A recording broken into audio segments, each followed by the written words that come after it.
барлық адамның қолынан келеді. Мен қазір зейнеткер болсам, менің жасымдағы зейнеткерлердің бәрінің қазір багаж толы адамдар, танысы көп. Мысалы, ақша салмайсың деді. Мен ақшаны сал десе де таппас едім. Мысалы, сол ақша салмайсың деген Орифлеймге келдім.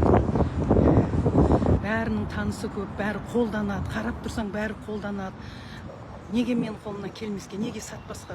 Сата бастап ем, үстіндегі пайдаға холодильнигім тола бастады. Одан көп товар істеуге адамдар жинай бастап ем. Ол сенің де қолыңнан келеді, сенің де қолыңнан келеді деп айта бастап ем. Үлкен табыстарға шыға бастадым. Үйім баспанасы жүредім, үй алып бастадым. Одан қаса көлік өмір салоннан мінбегем, салоннан көлік алып бастадым. Бәрі мүмкін екен ғой, мен бұлардың біреуінде мүмкін емес деп ойлайтын. Міне қазір Астананың ең үлкен левый берегінде, ең центрінде мен осы жерде тұрамын. Өзіме арнап үй алғанмын осы жерден. Именно әдемі жерден да. Ал қалғанның бәрін мен өткіземін аренда. Міне бәрі Орифлеймнің арқасында. Bir кезде әйтпесе үйсіз, күйсіз, арендада бір ғана арманым болды. Балдарым баспанасыз қалып кетер ме екен? Балдарым баспанасыз қалып кетер ме екен деп. Армандаңыздар, мақсат қойыңыздар, қолдарыңыздан келеді. Барлық адам сату қолынан келеді. Оның қасындағы адамның да қолынан сату келеді. Барлықтарыңызда да адам көп. Кірісіңіздер. 8701571273 менің соткым.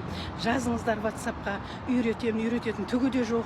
Бұл жерде адасатын, үйді склад қылып қойдым, мен сөйттім, бүйттім дейтін әңгімелер көп жазылады ғой. Оның бәрі өзіңнің мақсатың қандай, арманың қандай, дұрыс істемегеніңнен, мысалы, ешқандай да үйде бір сататын бір затым жоқ. Заказ береді соседтерім, соны алып кеп берем, үстіндегі ақшаға нан, ет, шай деген сияқты сондайларды алам.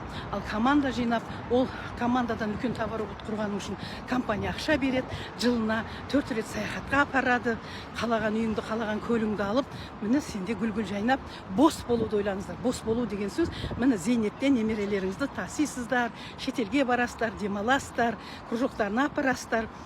Одан қаса өзіңіз фитнес-клубқа барасыз ба, бассейнге барасыз ба, жоқ, жүресіз ба, оның шақтарыңызды жұмысқа емес, үйде болуға, қыдыруға, саяхаттауға, бос болуды армандаңыздар.